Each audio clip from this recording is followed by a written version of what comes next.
NISM Certification Exam 5B Mutual Fund Foundation. This is video 14th और इधर हम discuss कर रहे हैं fixed income asset class which is in continuation of what we have been discussing in my earlier videos. तो पहला point जो इधर डिस्कस करना है वो ये है, how do we earn profit from this investment class. इस इन्वेस्टमेंट क्लास, कौन सी investment class? Fixed income investment class. इस इन्वेस्टमेंट क्लास में हम इनकम कैसे या प्रॉफिट कैसे अर्न करते हैं.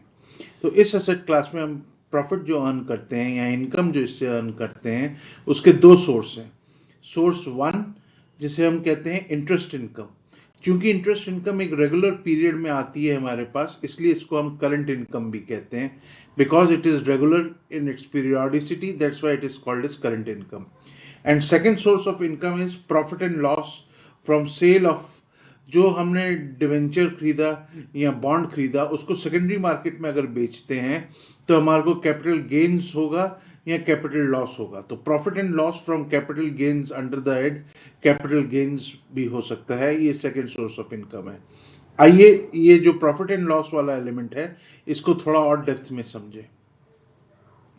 सपोज टाइम पीरियड 0 है. ये इधर आपने 100 रुपए का गवर्नमेंट बॉन्ड खरीदा जिसे हमने कहा जीसेक.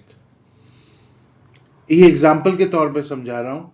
और ये सेमी एनुअल इंटरेस्ट पे करता है और इंटरेस्ट इसका कुछ एक्स परसेंटेज था, एज्यूम कर लेते हैं 7% पर एनम. तो 100 पे 3.5 रुपये आपको इधर मिला. पहली इंटरेस्ट की इंस्टॉलमेंट 6 महीने बाद, फिर सेकेंड इंटरेस्ट की इंस्टॉलमेंट 3.5 रुपये आपको मिली सेकेंड इंस्टॉलमेंट अगले 6 महीने बाद. 1 साल खत्म हो गया.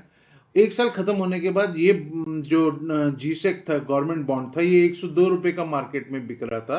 क्योंकि इंटरेस्ट रेट का जो सिनेरियो है वो ऐसा था कि इंटरेस्ट रेट गिरने की संभावना थी और जितने भी स्पेक्यूलेटर्स थे उन्होंने सोचा कि इंटरेस्ट रेट गिर रहा है तो 7% वाला जो इंटरेस्ट रेट वाला सिक्योरिटी है इसको खरीद लो, इसमें हमें ज़्यादा इंटरेस्ट मिलेगा. इसलिए इसकी जो प्राइस है वो 102 रुपये हो गई, क्योंकि इस पेपर की डिमांड बढ़ गई मार्केट में. क्योंकि इसकी डिमांड बढ़ गई मार्केट में, हमने 102 का पेपर खरीद लिया और बेच दिया. 102 में हमने ये पेपर बेच दिया. तो अब देखते हैं हमारी टोटल इनकम क्या हुई इस डील में. फिक्स्ड इनकम सिक्योरिटी थी, इसमें इस डील में हमारी इनकम क्या हुई. तो पहली हमने इंटरेस्ट कमाया 3.5 रुपये का, ये करंट इनकम थी. सेकंड इंटरेस्ट कमाया 3.5 रुपये की, करंट इनकम थी. 102 रुपये में हमने सेल प्रोसीड किया जिसमें 2 रुपये का कैपिटल गेन हुआ. तो हमने 9 रुपये इसमें कमा लिया. तो इफेक्टिव इंटरेस्ट रेट क्या हुआ इसमें? 7 रुपये का पेपर था बट इफेक्टिव इंटरेस्ट रेट 9% हो गया. बेचने और खरीदने का 2 रुपये लग गया और 3.5 रुपये इस पे ब्याज मिल गया. अब जिसने हमसे खरीदा 102 रुपये में, उसको हर 6 महीने बाद 3.5 रुपये इस पे मिलते रहेंगे टिल मैच्योरिटी. सो इस इन्वेस्टेड अमाउंट ऑफ 100 रुपीज में हमें 109 रुपये का गेन हो गया. तो 9% per annum effective interest rate हो गया. और यही चीज का फायदा बेसिस पे डेट म्यूचुअल फंड्स में, आप फिक्स्ड इनकम म्यूचुअल फंड में आप देखेंगे कि इंटरेस्ट से ज्यादा रिटर्न मिलता है. क्यों इंटरेस्ट से ज्यादा रिटर्न मिल पाता है या इंटरेस्ट से कम रिटर्न मिल पाता है? क्योंकि ये profit and loss, capital gains भी इंक्लूडेड होता है ब्याज के ओवर एंड अबव. चलो ये पॉइंट समझ में आ गया कि क्या क्या इनकम हमारे को मिलती है फिक्स्ड इनकम सिक्योरिटी से. अब आता है क्या बॉन्ड्स जो हैं they are safer than equity and shares. Equity and shares का ये ग्राफ, हमने प्राइस का ग्राफ देखा इक्विटी का कि 100 रुपये का शेयर खरीदा हमने, 1 महीने बाद 98 का हो गया, फिर 96 का हो गया. और अगर हमें ज़रूरत पैसे की पड़ी या हमें इन्वेस्टमेंट बेचनी है तो 100 रुपये की चीज़ हमें 96 में बेचनी पड़ेगी. तो 4 रुपये का नुकसान हो गया. फिर 97 बढ़ा, 99 बना और 101 रुपये पे पहुंच गया. अगर अब बेचते तो हमारे को 1 रुपये का फायदा होता. बस यही गेन एंड लॉस इक्विटी में होता है. या डिविडेंड इनकम साथ में मिलती है, वो कोई फिक्स नहीं है. वो जब भी कंपनी को प्रॉफिट होगा और कंपनी के बोर्ड ऑफ डायरेक्टर्स डिसाइड करेंगे तभी वो डिविडेंड इनकम मिलती है, नहीं तो डिविडेंड इनकम फिक्स नहीं है. बट ये जो बाई एंड सेल प्राइस है ये फिक्स्ड है और ये फ्लक्चुएट करती रहती है, इसलिए हम इक्विटी शेयर्स को रिस्की कहते हैं. अब बॉन्ड का केस देखते हैं. 0 पीरियड में हमने बॉन्ड खरीदा, इसके बाद बॉन्ड की सेकेंडरी मार्केट में प्राइस ऊपर नीचे होती रही, 98 का हुआ, 97 का हुआ, 101 का हुआ, 102 का हुआ, आपको कोई फर्क नहीं पड़ता क्योंकि आपने 4 साल होल्डिंग पीरियड था और हर साल का इसमें ब्याज 7 रुपए था। तो 7 रुपए आपको हर साल मिलता रहा, पहले साल के एंड पे मिला, दूसरे साल के एंड पे मिला, तीसरे साल के एंड पे मिला, चौथे साल के एंड पे आपको 7 रुपए मिला और आपका जो 100 रुपया था असल जो था प्रिंसिपल अमाउंट था वो भी आपको मिल गया। So whatever you invested the same amount you got on maturity plus you got interest, so it is secure and safe as compare to equity shares. Equity shares में it is fluctuating like this, 100 rupees कभी 98 होता है, कभी 96 होता है, कभी 97 होता है। But here on maturity, if you hold the paper, you get your maturity principal amount plus the interest amount in between. That's why we say bonds are safer than equity shares. But इसका मतलब ये नहीं है कि bonds में कोई risk नहीं है, रिस्क अभी भी है bonds में। और क्या रिस्क है? सबसे पहले illiquid रिस्क। इलिक्विड रिस्क मतलब आपने आज बॉन्ड खरीदा और ABC बॉन्ड या डिवेंचर खरीदा और ABC कंपनी का खरीदा था, वो ABC कंपनी इंसॉल्वेंट हो गई। अब आप क्या करेंगे? आपका डिवेंचर तो बिकेगा नहीं मार्केट में, कोई खरीदेगा ही नहीं क्योंकि कोई उस पर ब्याज नहीं देगा, कोई प्रिंसिपल नहीं देगा। रीपेमेंट रिस्क है आपके पास, मतलब कंपनी ने आपको रीपेमेंट देने से मना कर दिया, बोला कि आप जाओ कोर्ट से रीपेमेंट लो, अभी तो मेरे पास पैसे नहीं है, जब होंगे तब दूंगा।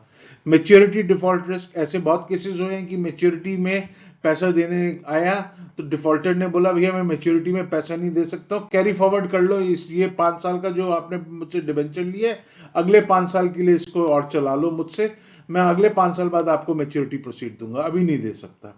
तो मेच्योरिटी डिफॉल्ट रिस्क भी आ सकता है, या डिफॉल्ट ही कर दे कि भैया मैं मेच्योरिटी में पैसे ही नहीं दूंगा, जाओ आपको जो कोर्ट केस करना है करो और लो, मेरे पास पैसे ही नहीं है। तो ये सब रिस्क इसमें इन्वॉल्व हैं। These are the risk which are involve in the bond. Bonds are safer than equity but bonds are not risk free, always remember this point.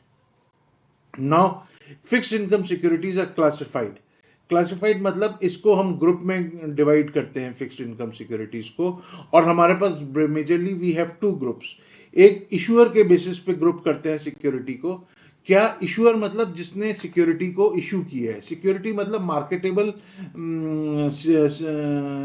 Security papers which can be sold and bought and they are fungible and they are similar in their structure, so this is called as security. So issuer ये जो marketable security है जैसे bond या debenture, ये government issue कर सकती है तब इसको बॉन्ड्स कहते हैं, अगर कॉर्पोरेट इशू करती है डिवेंचर्स कहते हैं। गवर्नमेंट के अगर सिक्योरिटीज होती हैं तो ये गवर्नमेंट सिक्योरिटीज होंगी, G-Secs जिसको कहते हैं, या ट्रेजरी बिल्स कहते हैं। इंडिया में ये 2 ही प्रोमिनेंट अवेलेबल है। डिवेंचर्स में आ जाएंगे आपके पास fully convertible debentures, FCCB, partially convertible debentures, simple debentures and बहुत सारे और इंस्ट्रूमेंट्स हैं, इनके बारे में हम डिस्कस करेंगे जब, तब आपको मैं बताऊंगा, बट अभी एग्जांपल के तौर पे I am just sharing you the names. Second है maturity, basis of maturity date. इस बेसिस पे हम सिक्योरिटीज को क्लासिफाई करते हैं। या तो हमारे पास शॉर्ट टर्म सिक्योरिटी होगी जो छोटे पीरियड के लिए होगी, 90 डेज टू 365 डेज के पीरियड के बीच में हो रही है, 1 साल के अंदर अंदर पीरियड पे हो रही है। या मीडियम टर्म होगी 1 से 7 साल के टर्म पे। फॉर एग्जाम्पल दे रहा हूँ periods, these are not the genuine periods, this is just for example। और लॉन्ग टर्म से 10 years plus, greater than 10 years, long term is greater than 10 years, 11 years, 12 years, 15 years। तो इस type की securities basis और maturity date हम इनको classify कर सकते हैं या इनको हम डिवाइड कर सकते हैं। Short term securities generally liquidity needs के लिए होती हैं। भैया आपको 6 महीने बाद पैसा चाहिए, इंटर कॉर्पोरेट बोरिंग चल रही है, 6 महीने के लिए पैसा चाहिए, आपने ट्रेजरी बिल में पैसा रख दिया आपको, बट आपके पास फिक्स्ड इनकम सिक्योरिटी, आपको पैसा 5 साल बाद चाहिए तो मीडियम टर्म पे रख दिया, आपको 10 साल बाद पैसा चाहिए तो आपने इनकम जनरेशन के पॉइंट ऑफ व्यू से आपने बोला मुझे ब्याज कितना ऊंचा मिल रहा है, मेरे को बैंक FD से ज्यादा अच्छा ब्याज मिल रहा है, इसलिए मैं long term and medium term में रखूंगा पैसा, मुझे पैसे की अभी दिक्कत नहीं है, I do not need the money right now और in near future, this money can be lent to the government of India or to the companies for 10 years, 5 years and beyond. What I am interested is in how much interest rate it gives me, how much percentage of rent it gives me on my money, which is called interest rate. I am interested on that. That's why income generation need अगर आपकी है तो medium and long term securities या papers की तरफ आप जाएंगे, और लिक्विडिटी नीड्स हैं तो आप शॉर्ट टर्म पेपर्स की तरफ जाएंगे. This is all for this video. In the next video we will cover equity asset class.